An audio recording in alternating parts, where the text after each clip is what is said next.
Guys, welcome back to my channel the English learner.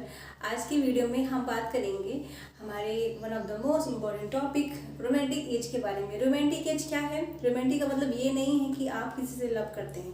Romantic का मतलब ये होता है कि रिटर्न टू द नेचर, यानी कि नेचर की तरफ लौटो, क्योंकि नेचर ही हम सबको हील कर सकती है। आप देखते हैं किसी को भी किसी तरह की एंग्जाइटी होती है, स्ट्रेस होता है, या किसी की तबीयत बहुत ज़्यादा ही ख़राब हो जाती है, तो उसे क्या कहते हैं कि आप एक्सरसाइज करो, आप ये करो, आप मॉर्निंग वॉक करो।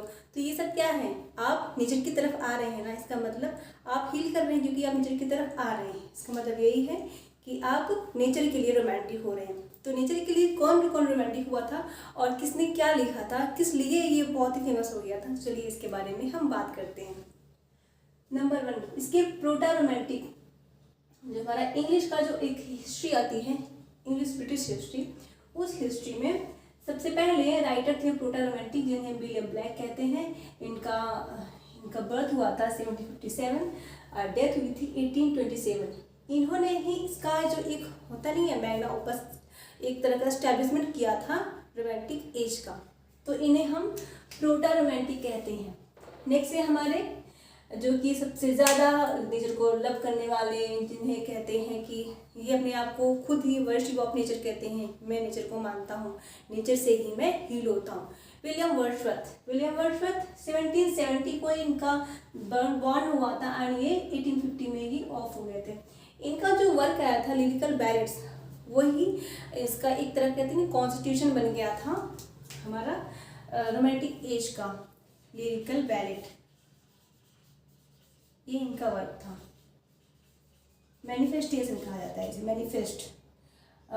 ये आया था 1798 में, इनका ही वर्क आया था और यहीं से स्टार्ट हुआ था हमारा रोमांटिक एज। नेक्स्ट है इनके साथ कोलैब किए थे एस.टी. कॉलेज, यानी कि सैमुअल टॉयलर कॉलेज 1772 से 1834। इन्होंने इनके साथ कोलैब किया था। इनके वर्क जो इनका लिरिकल बैलेट एक तरह एक हुआ मैनिफेस्ट आया था, उस मैनिफेस्ट में इन्होंने इनका एक बेहतरीन वर्क था the rhyme of the ancient mariner, उस वर्क को इन्होंने इनके साथ कोलैब करके लिखा था, तो इसलिए इनका पब्लिकेशन लिटिल बैलेट्स आया था। नेक्स्ट है जॉन कीट्स एक ट्यूबरकुलोसिस से टैकल कर रहे थे और उनका बॉर्न हुआ था 1795 टू 1821, यानी कि ट्यूबरकुलोसिस की वजह से इनकी एज 25 ईयर्स में ही हो गई थी।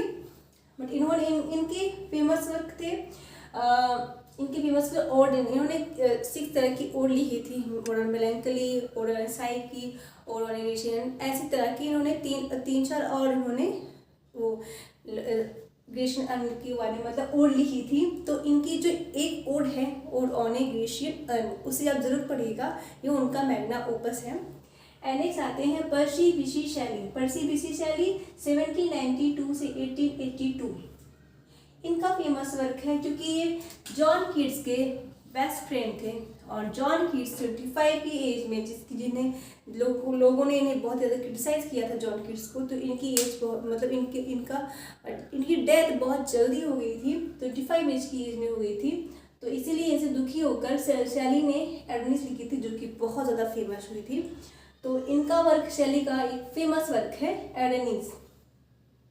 एंड नेक्स्ट आते हैं हमारे लॉर्ड बायरन 1788 टू 1824।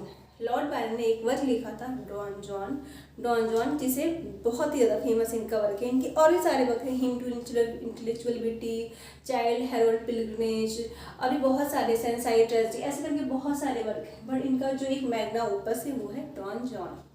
तो मैंने इतने सारे वर्क आपको काउंट कराए हैं। अगर आपको भी कुछ पता हो तो आप कमेंट में ज़रूर लिखिएगा, बताइएगा। अगर आपको मेरा ये वीडियो पसंद आता है तो उसे लाइक एंड शेयर सब्सक्राइब करें। So that's all of you, thank you so much.